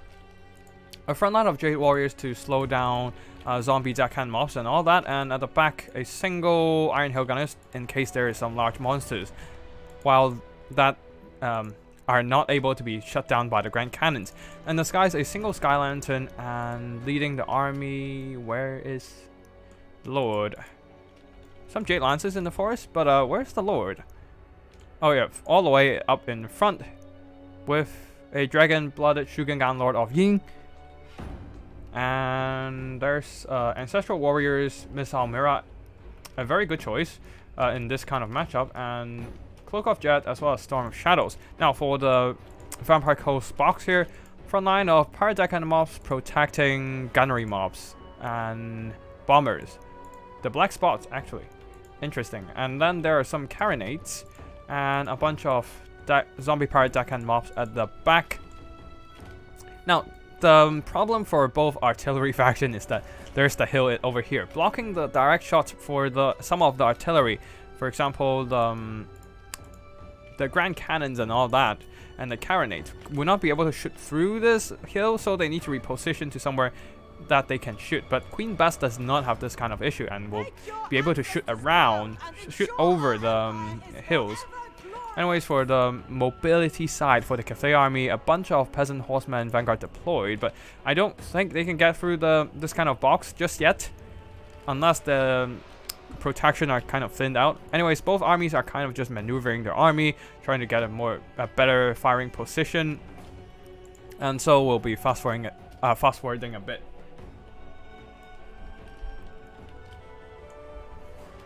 The good thing for Queen Bess is that it does have 450 range, so it can probably start shooting at the Jade Warriors before the Grand Cannons can get in range to shoot her. But honestly, this is going to be a rough artillery fight for the Vampire Coast, as Queen Bess is a lot of value here, and if Queen Bess is dead, then yeah, if Queen Bess is sniped out by the Grand Cannons, then it'll be a huge problem for the Vampire Coast. And now, Queen Bess is on auto fire, unfortunately, wasting the first shot onto the Dragon-blooded Shugengan Lord. And the Dragon-blooded Shugengan Lord is trying to get close enough so that Queen Bess will receive a Miss Almira. And now with the Grand Cannons shooting at Queen Bess, it took quite a bit of damage from the cannon shot. So, interesting enough, the Necrophax Colossus is standing right in front of the artillery to block the shot. Now, while Queen Bess doesn't get affected by the Necrophax Colossus in terms of line of sight, since, well, it has this kind of like overarching fire, and it also has a really high point of fire. Like, the projectile comes out on top of the large model, so it doesn't get affected, like, its line of fire doesn't get blocked by the Necrophax Colossus, but then the direct fire of these Grand Cannons means that the positioning of the Necrophax Colossus will be blocking off the shots from the Grand Cannon, allowing the Necrophax Colossus to act as some kind of cover for the artillery behind, and then Queen Bess can now drop in those shots, but unfortunately not quite hitting the crew. It does, yeah, it's just somehow not hitting the crew for some reason. While over here, one of the Grand Cannons cannot shoot Queen Bess due to the weird positioning of the terrain. Now, the Carronades here, trying to get on top of the hill to shoot down the Grand Cannons, but that might be a problem as the Dragon-blooded Shugengan Lord is dropping in an Ancestral Warrior summon, trying to overwhelm this Carronade unit. Dropping Storm of Shadows as well. Oh god.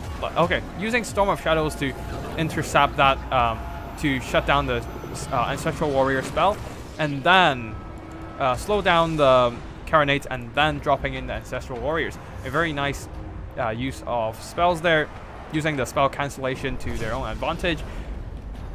And yeah, Carronades though going for a one-on-one duel against the Grand Cannon for artillery, while Queen Bess is taking significant damage. Oh, Miss Almira. Oh god, this is gonna hurt. Miss Almira is dropped onto Queen Bess and she cannot fire for now, at least. If she keeps firing, then it's gonna be a huge problem for. Yeah, this is not gonna be fun. It's not gonna be fun for the Vampire Coast at all. So Miss Almira shut down Queen Bess for now, while Necrophax Colossus continues to fire. And now another shot comes in. Queen Bess takes another hit to herself.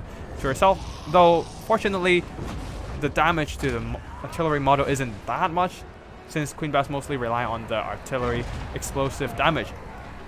But with all the attention going into the front, that allows the peasant horses to sneak in through the gaps of the backline defense. Now going after the front line, before they can even do that, they are terrified by the presence of the Necrophax Colossus.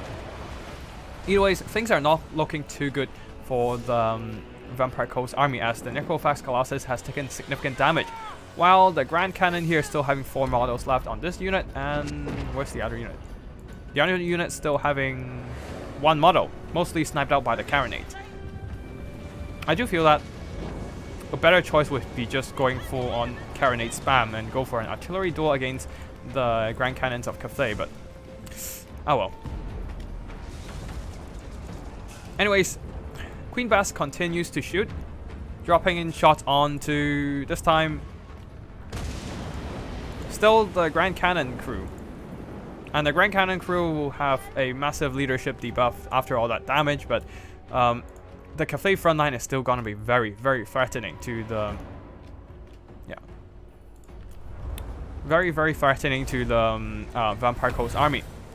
Another heal is dropped onto this blob here, as the Zombie Pirate Deckhand mobs is running low on HP, as well as the Necrophax Colossus, after tanking so many shots from the Grand Cannons for the Queen Bess model. Now,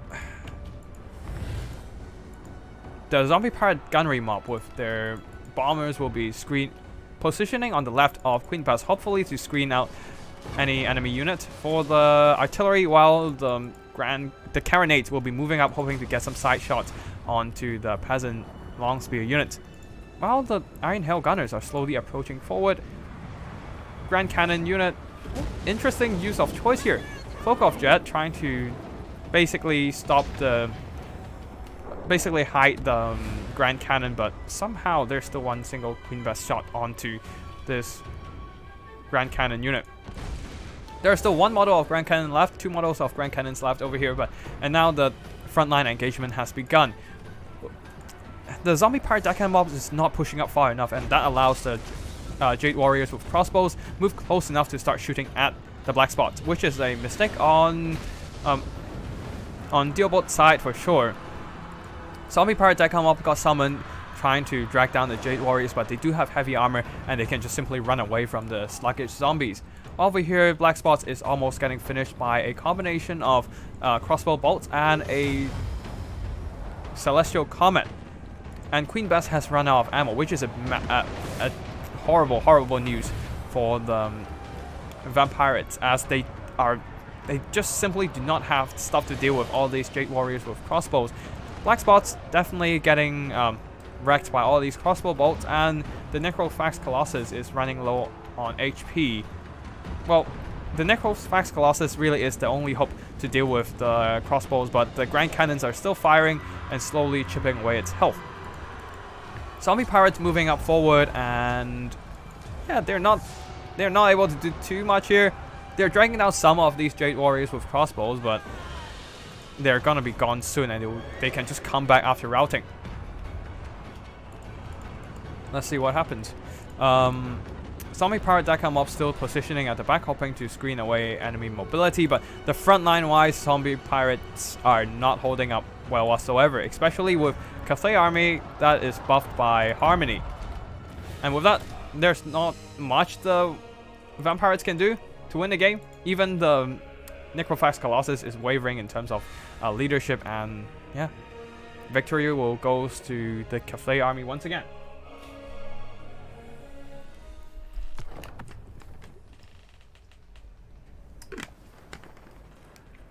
So performance-wise, Queen Bess tried its best, but unfortunately, the Grand Cannon crew are a little bit too spread out for Queen Bess to be effective, and if anything, just full Carronade spam against the Cafe artillery spam would have been a better pick, in my opinion.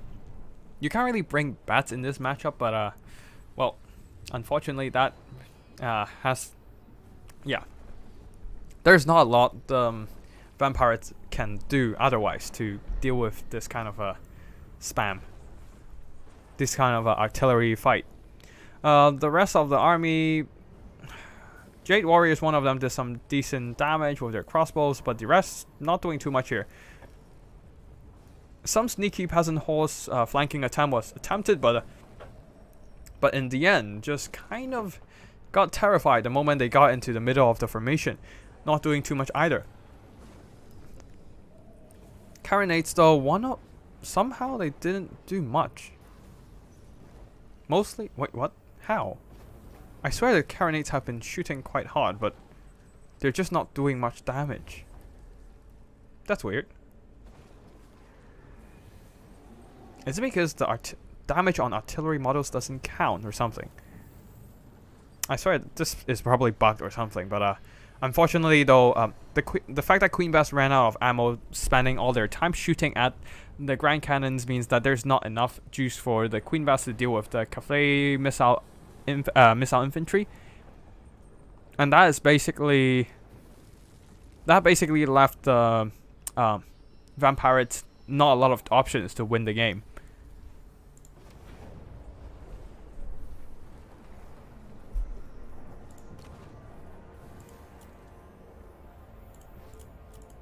Okay, final two battles here. Saber's Regnums with his dwarves versus Liminal Boundaries Bretonnian army.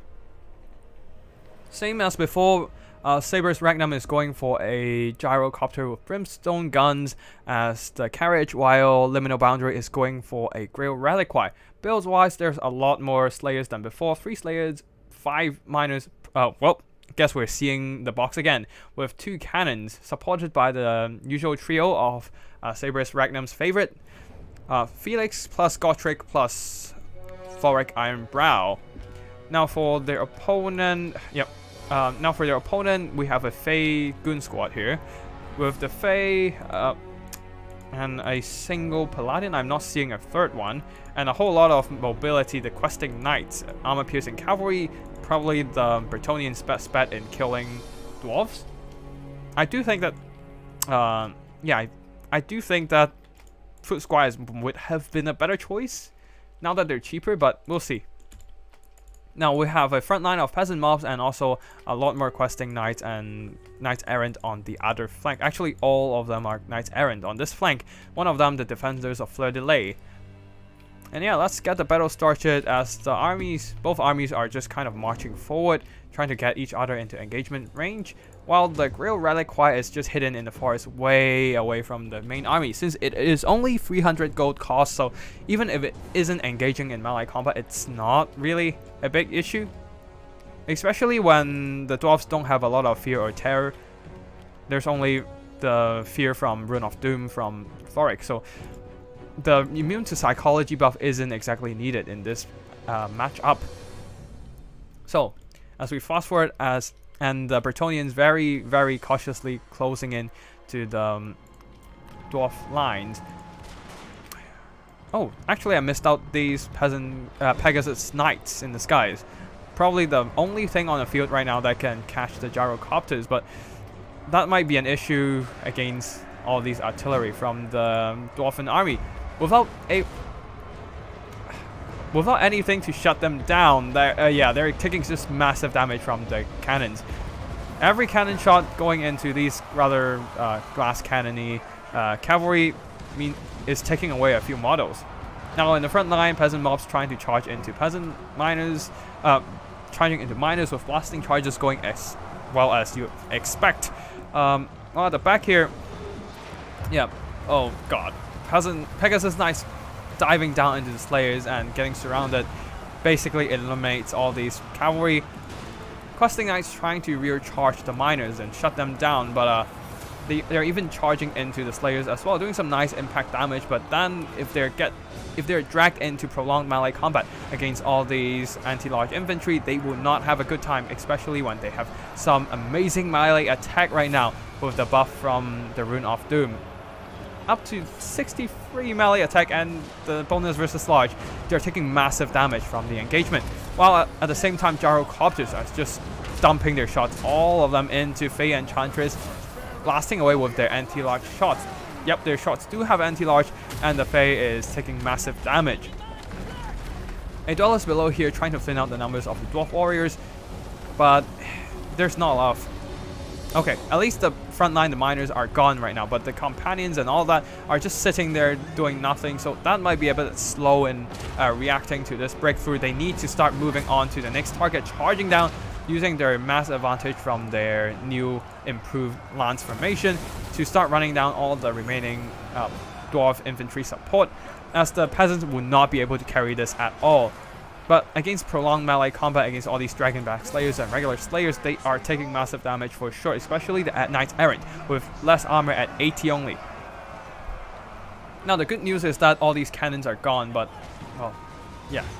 There's nothing to threaten the Gyrocopters anymore. The Fey Enchantress is being chased away by the Gyrocopters. Well, this might be an issue because the Fey Enchantress is running straight towards where the Great Reliquary is, and it might expose the Bretonnian Carriage. While in the middle here, the Bretonnians must attempt a traditional victory by routing everything on the field and just achieving and eliminating the Slayers, because they cannot catch the Gyrocopters anymore. But this is easier said than done, because all that's left for infantry of the Bretonnian army are, well, peasant mobs. And there's no Fey Enchantress Mortis Engine effect to support them anymore, because the Gyrocopters have finished her off. Now the defenders of Fleur de Lis needs to charge in, and they will be charging into some kind of melee combat. Probably these guys. Yep, definitely these guys, these miners. Doing some okay impact damage, but then the armor will be mitigating a lot of that incoming damage. While the rest of the army here, Companions of Canal, fighting wherever they can. But not a lot of things they can do here, because most of the Bretonnian cavalry are also routing. The peasant mobs have been routed as well. Now it's just these cavalry being dragged down in melee combat, in prolonged melee combat, being surrounded by a lot of anti-large troops and armor-piercing miners and all that, and they will be overwhelmed and defeated.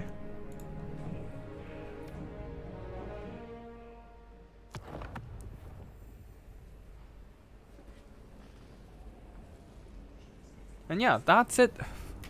That's it for the run for the Grail Reliquary. Definitely a courageous attempt here.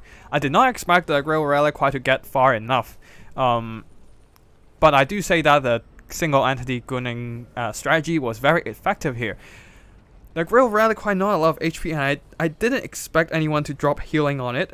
And even if you did, it will be a waste of resources. But by taking the fight outside the peasant box, avoiding combat with the Grail Reliquary, it was able to be kept alive while the Bretonnian army just snipes out whatever carriage units that the opponents have.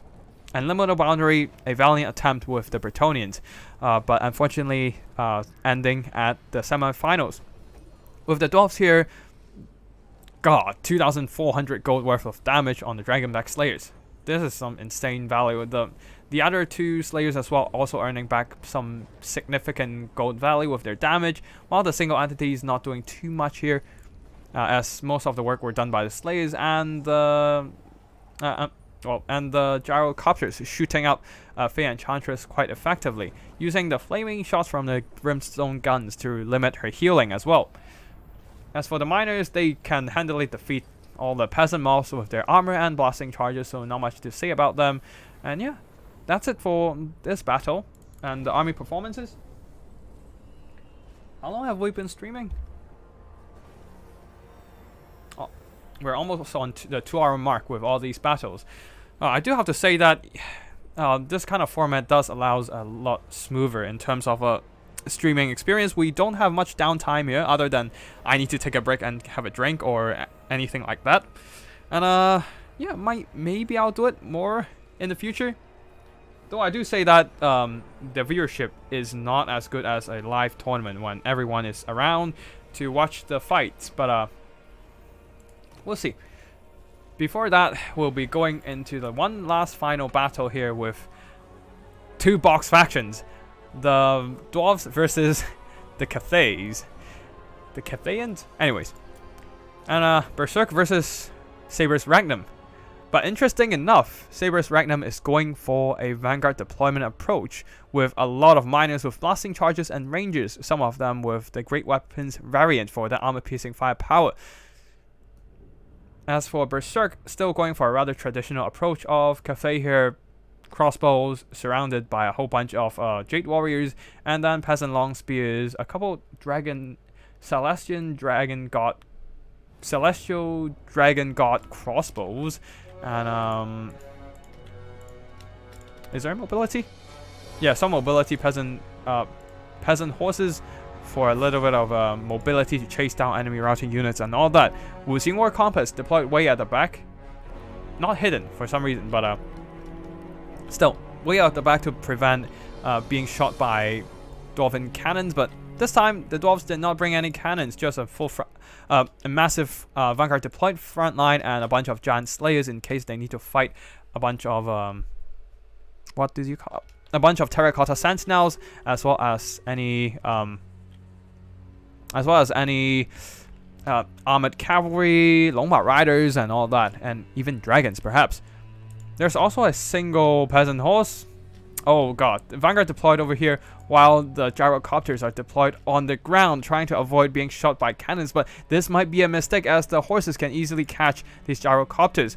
They do have some heavy armor to mitigate incoming damage though, so that might be their only chance of survival. Leading the army, there's only one Thoric Iron Brow to buff up the melee stats of all these units, trying to juice up the melee attack on these miners, hopefully to punch through the heavy defenses of the Jade Warriors and Peasant Long Spears.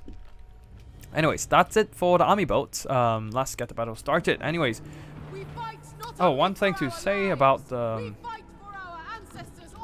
Lord of the Cathay army, the Shugengan Lord of Ying, bring Ancestral Warrior, Storm of Shadows, and Missile Mirror. Dropping in already with a Storm of Shadows, slowing the advance of these miners, allowing the Celestial Dragon crossbows and regular crossbows to a little bit more time to do the damage, while the Rangers trying to get into firing distance against more expensive Cathay infantry and all that, but well. And also a very interesting deployment with the Peasant Long Spears here. Going for a column formation, something you wouldn't see normally, but with the column formation, this actually exploits the targeting AI of the miners blasting charges, because all these miners will be targeting the closest units to them, and with most of the Peasant Long Spears out of range of their shots, those blasting charges are only targeting half of the peasant units. So instead of wrecking the entire peasant line with their blasting charges in a single volley, they're only wrecking half of the peasant unit, and they will be continuously fighting in the remaining engagement. A very, very nice use of formation, and yeah, a very nice use of formation and the targeting mechanic of this game. Although that does open them up to more to be more vulnerable to cannon fire, but since there's no cannons here, a nice quick reaction to deform that column to change into that column formation helped out the Peasant Long Spears a lot here. Now, Peasant Jade Warriors will be charging into the Giant Slayers. The Giant Slayers should do some nice damage to the Jade Warriors with their armor piercing and decent melee stats, but the Jade Warriors will be holding and delaying them for quite a long time, causing quite a bit of combat attrition damage with their due to the Slayers' low armor. And on top of that, with the Ancestral Warriors bogging down the advance of Giant Slayers, that opens them up to bombardment spells like the Comet. While over here, miners trying to get into the back to throw in blasting charges, but then intercepted by Jade Warriors. They are dragged into a melee fight that they should not be in. They do not excel at for sure, especially with the especially with the harmony buffs. Now the back here, there are some peasant horses charging into the combat silencing the Rangers, allowing the Jade Warriors with crossbows and Celestial Dragon crossbows to fire safely into the Dawi units, while at the back here, the Rangers and Miners are trying to intercept the peasant horses, allowing the gyrocopters to safely fly back into the skies. Without any artillery to threaten them, they can just stay in the sky and shoot, but they do not want to get too close to the actual Cathay formations because of the dragon crossbows that, with their armor-piercing firepower, can easily shut them down. Now, throwing axes, the Rangers with throwing axes are now chugging their axes into the Jade Warriors. They have armor. Their 90 armor wouldn't help them against the throwing axes for sure, but they do have that bronze shield to block off some of those shots. Another Ancestral Warrior summon is being dumped into the middle of this formation, trying to slow down the Dawi advance, while the rest of the Cathay infantry are just charging forward, trying to block off the advance of the Giant Slayers. And the Dawi units are now running quite thin, Rangers being charged by the remaining peasant horses. The gyrocopters needs to be around to shoot down the peasant, but unfortunately they're way out of position, unable to support, and that allows the Cathay army to continuously run down all kinds of remnants of the Dawi missile line. All these Rangers are quite tattered from the combat attrition.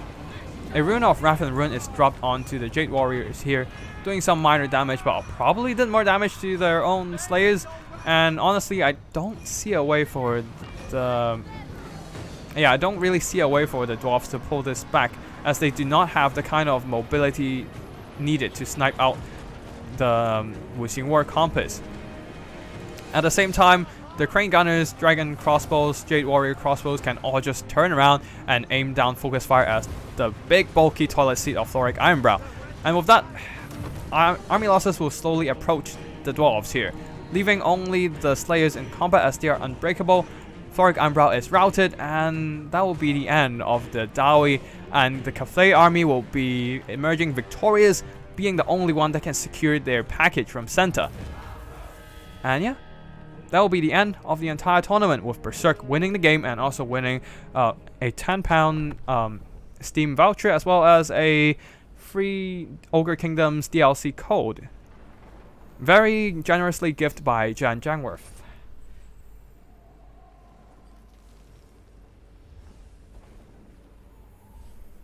And yeah, with the army performances here, we have a bunch of Giant Slayers not doing a whole lot of damage here, as they were engaging some cheaper infantry, taking a lot of attrition damage and firepower missile damage from the Cathay side.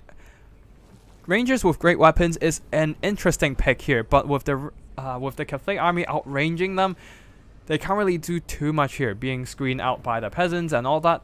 I don't know what would be a great here, possibly just cannon spam to counteract the Cathay artillery and all that, but it is a rough fight against Cathay, really. Cathay is really strong in the meta right now with all those harmony buffs and all that. So I'm actually considering debuffing...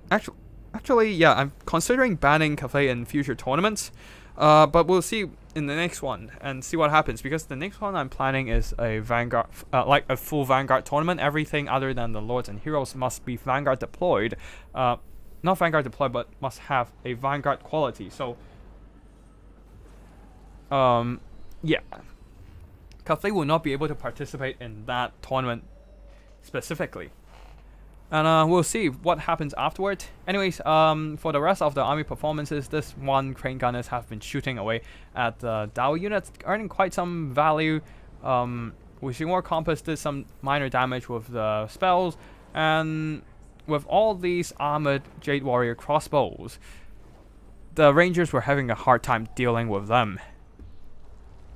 And let's see, Jade Warriors. I don't know what can deal with them. Perhaps Quarrelers would probably be the best bet. Quarrelers and cannons. The Dwarves Vanguard, because Cathay are a superior range faction, perhaps, but also perhaps that the Cathay army. Yeah. That might be the reason, because Cathay with the artillery, with grand cannons plus rockets, they can eliminate the the miners with the rockets and just counter skirmish the cannons, the dwarf cannons with the grand cannons of Cathay, and that is going to be a rough match for sure. Not sure how the rest would turn out though, but yeah, I'm really not sure about how this matchup can go here, but Cathay definitely is in a very, very strong position and possibly worth a ban in future tournament. Peasant horses chased down a bunch of routing units, did some good damage, especially this one. This one here, possibly the one that chased down the gyrocopters even. And other than that, the Cathay infantry didn't do too much damage, but their main purpose is to slow down enemy advance anyway. So damaging is not their purpose. Celestial Dragon crossbows, one of them did some good damage, the other not so much. And then Dragon Blooded Shugengan Lord, mostly there for summons to stop the enemy push, and also using the Storm of Shadows to slow down enemies as well. Anyways, that's the end for today's tournament replay casting. I hope everyone who's watching enjoy it, and congratulations to Berserk for winning this tournament, and big thanks to everyone who has played in this battle. GG to everyone. Anyways, that's it for today's tournament stream. It's almost 2 hour. Yeah, we're almost on the 2 hour mark now, and we'll be ending it here. Thank you for watching, and I'll see you in the next one. Tactical Lich signing out.